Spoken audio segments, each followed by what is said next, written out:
पाहत आहात Loksamiksha news network आणि या आहेत आजच्या सुपरफास्ट न्यूज। या बातमीपत्राचे प्रायोजक आहेत नंदिनी कलेक्शन, फक्त महिलांचे परिपूर्ण दालन, माऊली निवास, कल्याण मंडपमच्या बाजूस, यशोधन नगर, परभणी।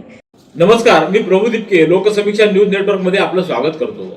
आपण पाहत आहात परभणीचं एकमेव बातमीपत्र Loksamiksha superfast. Red Apple exclusive MIDC परिसर परभणी। परभणी शहर महानगरपालिकेची अर्थसंकल्पीय विशेष सभा आज दुपारी 3 वाजता बी रघुनाथ सभागृहात संपन्न झाली। यावेळी महापौर सईद इक्बाल यांनी महापालिकेचा 16.09 कोटी शिल्लकीचा अर्थसंकल्प सादर केलाय। मात्र हा अर्थसंकल्प विरोधी पक्षातील नगरसेवकांना विचारात न घेता सादर केला असल्याचा आरोप करण्यात आलेला आहे। परभणी महापालिकेला लवकरच ई बस उपलब्ध होणार असल्याची माहिती यावेळी देण्यात आलेली आहे। या सभेला महापौर सईद इक्बाल, उपमहापौर गणेश देशमुख, आयुक्त नितीन नार्वेकर, नगरसचिव विकास रत्न पारखे यांची उपस्थिती होती। महापालिकेनं विरोधी सदस्यांना या अर्थसंकल्पाच्या बाबत कोणत्याच प्रकारे विचारात घेतलं नसल्याचा आरोप विरोधी नगरसेवकांनी केला आहे। तर अर्थसंकल्पामध्ये शहरासाठी मालमत्ता करामध्ये कोणतीही वाढ करण्यात आलेली नाही।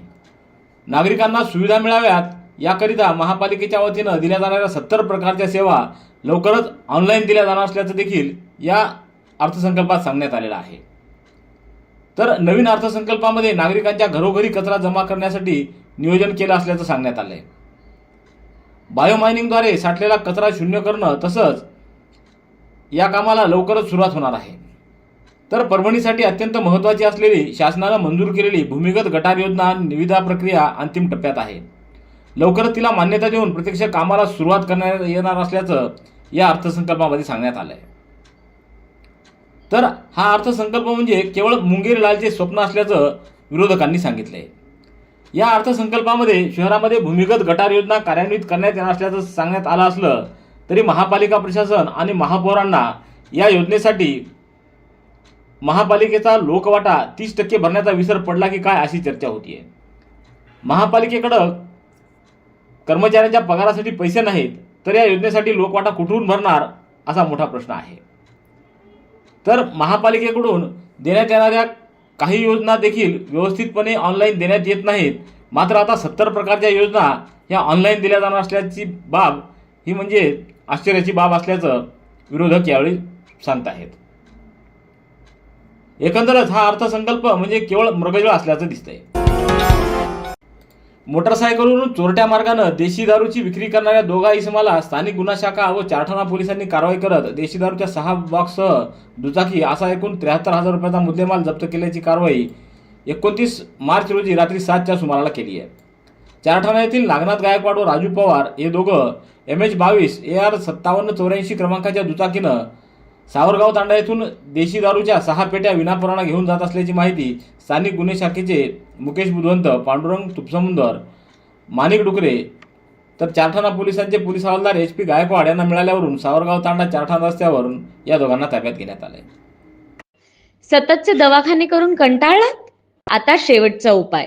डॉक्टर गोविंद कामटे यांचे बालाजी आयुर्वेदिक निसर्गोपचार केंद्राला भेट द्या।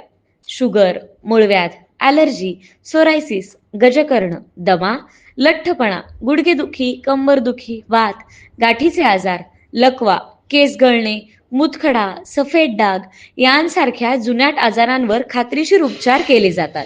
दारू सोडवण्यासाठी विशेष उपचार उपलब्ध। संपर्क डॉक्टर गोविंद कामटे, आयुर्वेद विद्याविशारद, बालाजी आयुर्वेदिक निसर्गोपचार केंद्र, तलाठी कार्यालयाच्या बाजूला, वसमत रोड, परभणी। संपर्क 9921691008। भगवान महावीर जयंतीनिमित्त उद्या 30 मार्च रोजी परभणी शहरातील सर्व कत्तलखाने व मांस विक्रीची दुकानं बंद ठेवण्यात येणार आहेत। भगवान महावीर जयंतीनिमित्त शहरातील सर्वच भागामध्ये धार्मिक कार्यक्रम, मिरवणूक इत्यादीचं आयोजन करण्यात येणार आहे। या दिवशी शहरातील कत्तलखाने व मांस विक्री दुकानं बंद ठेवण्याबाबतच्या शासनाच्या सूचना आहेत। पूर्णा तालुक्यातल्या चुडावा पोलीस ठाण्याच्या हद्दीत एका शेतामध्ये रक्तबंबाळ अवस्थेमध्ये वृद्ध व्यक्तीचा मृतदेह 30 मार्च रोजी सकाळी आढळून आल्यानं परिसरात खळबळ उडाली आहे। या घटनेमुळे नागरिकांमध्ये भीतीचं वातावरण निर्माण झालं असून मृताची ओळख पटविणं व मृत्यूमागील कारण शोधणं हे पोलिसांसमोर मोठं आव्हान ठरलंय। प्राप्त माहितीनुसार पूर्णा तालुक्यातील कावलगाव शिवारातील शेतकरी गंगाधर पिसाळ्याच्या शेतात सोमवारी सकाळच्या सुमाराला 60 ते 65 वर्षीय अनोळखी इसमाचा मृतदेह आढळून आलाय. ज्ञानसाधना प्रतिष्ठान परभणीच्या वतीनं आयोजित ज्ञानसाधना नीट जेईई फाउंडेशन अंतर्गत अभियांत्रिकी प्रवेश प्रक्रिया व करिअर मार्गदर्शन या विषयावर मार्गदर्शनपर कार्यक्रमाचं आयोजन करण्यात आलं. हा कार्यक्रम विद्यार्थ्यांना उच्च शिक्षणाच्या संधीबाबत योग्य दिशा देण्यासाठी व अभियांत्रिकी प्रवेश प्रक्रिया मार्गदर्शनासाठी आयोजित करण्यात आला होता. प्रमुख व्याख्याते म्हणून सुनील गोविंदपूरकर लातूर व केतन ढोके लातूर यांनी विद्यार्थ्यांना मार्गदर्शन केलं. त्यांनी जेईई व सीईटी परीक्षांच्या तयारी, अभ्यास पद्धती, प्रवेश प्रक्रियेतील गुंतागुंत, टप्पे, तांत्रिक अडचण तसंच करिअर निवडीतील महत्त्वाचे मुद्दे यावर सविस्तर माहिती दिली.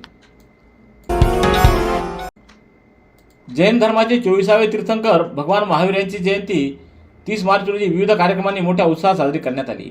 या निमित्तानं काढण्यात आलेल्या शोभायात्रा व भगवान महावीर प्रतिमेच्या पालखी मिरवणुकीत चिमुकल्यांसह महिला, तरुण आणि सकल जैन समाज बांधव मोठ्या संख्येनं सहभागी झाले होते. सेलू शहरातील जैन मंदिरापासून सकाळी 8च्या सुमाराला शोभायात्रा निघाली. सजवलेल्या पालखीतून भगवान महावीरांच्या प्रतिमेची मिरवणूक काढण्यात आली. परभणीच्या भारतीय जनता पार्टीच्या 11 नगरसेवकांनी काल नागपूर इथं मुख्यमंत्री देवेंद्र फडणवीस यांची भेट घेतली. यावेळी परभणी महानगरपालिकेच्या विविध प्रश्न आणि विषयांवर मुख्यमंत्र्यांशी या नगरसेवकांनी चर्चा केली आहे. क्रीडा व युवक सेवा संचालनालय महाराष्ट्राचे पुणे व जिल्हा क्रीडा अधिकारी कार्यालय लातूर यांच्या वतीनं शालेय राज्यस्तरीय रोप स्किपिंग स्पर्धा घेण्यात आल्या. या स्पर्धेत बालविद्या मंदिरच्या आदित्य लक्ष्मण पांचाळ या खेळाडूंना रोप स्किपिंग स्पर्धेमध्ये उत्कृष्ट कामगिरी करत डबल अंडरवर 30 सेकंड स्पीड या 2 प्रकारामध्ये गोल्ड मेडल व एंडोरन्स या प्रकारात एक सिल्वर मेडल मिळाले. राज्याचे मुख्यमंत्री देवेंद्र फडणवीस यांनी दिलेल्या निर्देशानुसार राज्यात राबविण्यात आलेल्या 150 दिवसीय ई गव्हर्नन्स सुधारणा कार्यक्रमाच्या मूल्यमापनात नांदेड पोलीस परिक्षेत्र कार्यालयानं राज्यातील सर्व परिक्षेत्रात प्रथम क्रमांक पटकावून उल्लेखनीय यश संपादन केले. 28 मार्च रोजी मुंबईतील सह्याद्री अतिथीगृह येथे संपन्न झालेल्या बक्षीस वितरण समारंभामध्ये मुख्यमंत्री देवेंद्र फडणवीस यांनी पोलीस उपमहानिरीक्षक शहाजी उमाप यांना प्रशस्तीपत्र देऊन त्यांचा गौरव केला आहे. तत्पूर्वी शहाजी उमाप यांनी नांदेड परिक्षेत्रात केलेल्या विविध नाविन्यपूर्ण उपक्रमाची माहिती समारंभामध्ये दिली. रेड ॲपल एक्सक्लुझिव्ह MIDC परिसर परभणी. याबरोबरचे बातमीपत्र संपलं. पुन्हा भेटूया उद्याच्या सुपरफास्ट बातमीपत्रात. पाहत रहा लोकसमीक्षा. तुम्हाला हे बातमीपत्र कसं वाटलं याबद्दल आपली प्रतिक्रिया नोंदवा. दररोजचे अपडेट्स मिळवण्यासाठी लोकसमीक्षा चॅनलला सबस्क्राईब करा. धन्यवाद.